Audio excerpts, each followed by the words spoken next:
Let me walk you through how to manage your recent activity in Dropbox. I'll show you where to find your activity log and what options are available for managing it. First, head over to the Dropbox website and make sure you're logged into your account. Under All Files, you'll find the Recents tab. Go ahead and click on that to see your recent activity.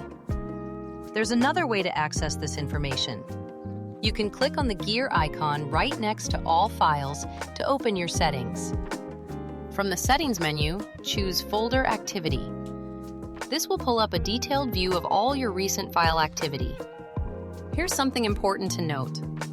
While this log shows all your activity, Dropbox doesn't actually let you delete individual entries from this activity history. What you can do instead is adjust your file sharing settings or remove files entirely if that's what you need. To delete files or folders you've recently worked with, just navigate to the Files tab, select whatever you want to remove, and hit the Delete button.